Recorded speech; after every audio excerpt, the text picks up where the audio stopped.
ඇඟ ඉක්මනින් මහත් කරගන්න හරි පොඩි ඇලර්ජි එකක් ආපු ගමන් හරි මේ මැජික් පෙත්ත ෆාමසියෙන් ඉල්ලම් බොන අය අනිවාර්යයෙන්ම මේක බලන්න. ලංකාවේ ගොඩක් අය හිතුමතේට බොන ඩෙක්සා එහෙමත් නැත්නම් ඩෙක්සාමෙතසෝන් කියන ස්ටෙරොයිඩ් පෙත්ත ගැන තමයි මේ කතා කරන්නේ.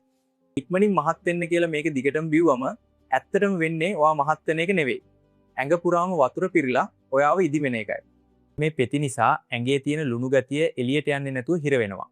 ඒ නිසා තමයි අර විදිහට ඇඟට වතුර උරාගෙන බැලුමක් වගේ පිම්බෙන්නේ. ඒ වගේම මේකෙන් ඇඟේ මේදය තැම්පත් වෙන විදිය සම්පූර්ණයෙන්ම වෙනස් කරනවා. මූණ රවුම් වෙලා හඬක් වගේ ඉදිමෙනවා. මේකට කියන්නේ මූන් ෆේස් කියලා. බෙල්ල පිටිපස්සේ ලොකු මේද තට්ටුවක් හැදෙන ගමන්ම අත් දෙකයි කකුල් දෙකයි කෙට්ටු වෙලා මාංශ පේශී දිය වෙන්න පටන් ගන්නවා. ඇඟ එකපාරටම ඉදිමෙන නිසා බඩේ සහ අත්වල රතු පාටට ලොකු ඉරි හැදෙනවා.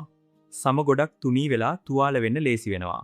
ඇලර්ජි එකකට මේක බිව්වම ඉක්මනින් හොඳ වෙනවා වගේ පෙනුනට ඇත්තටම වෙන්නේ ඔයාගේ ස්වාභාවික ප්‍රතිශක්තිකරණ පද්ධතිය මේකෙන් අකර්මණ්‍ය කරන එකයි. ඒ කියන්නේ ලෙඩේ හොඳ වෙනවා නෙවෙයි ලෙඩේට විරුද්ධව ඇඟෙන් දෙන ෆයිට් එක නවත්තන එකයි. එතකොට ඇඟ ඇතුලේ බැක්ටීරියා ලේසියෙන්ම වර්ධනය වෙනවා. ඊළඟ භයානකම දේ ඇටකටු දියවීම. ඊට අමතරව දියවැඩියාව, දරුණු ગેස්ට්‍රයිටිස් සහ ඇසේ සුදේම වගේ ලෙඩ ගොඩක් මේ පෙත්තත් එක්ක නිකම්ම ලැබෙනවා. ඇත්තටම මේ ඩෙක්සා කියන්නේ සප්ලිමන්ට් එකක් නෙවෙයි. මේක අසාධ්‍ය රෝගීන්ට ජීවිතේ බේරගන්න ડોක්ටර්ස්ලා පාවිච්චි කරන ප්‍රබල ඖෂධයක්. හැබැයි ඔයාට වෛද්‍යවරයෙක් මේ බෙහෙත නියම කරලා තියෙනවා නම් බය වෙන්න එපා.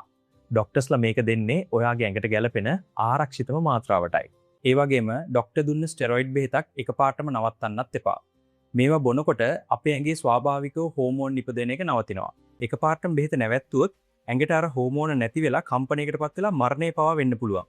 ඒකයි ડોක්ටර්ස්ලා මේවා ක්‍රමයෙන් අඩු කරලා නවත්වන්නේ. ඒ නිසා මේ අවවාදය අදාළ වෙන්නේ ලස්සන වෙන්න හරි හැම පොඩි ඇලර්ජි එකකටම හරි වෛද්‍ය උපදෙසක් නැතුව ෆාමසියෙන් අරන් හිතුමතේට ප්‍රතිබොන අයට විතරයි. ඉක්මනින් ලස්සන වෙන්න ගිහින් ජීවිතේ විනාශ කරගන්න අයව බේරගන්න මේ වීඩියෝ එක අනිවාර්යයෙන්ම ෂෙයා කරන්න. අපේ channel එකත් follow කරගෙනම යන්න.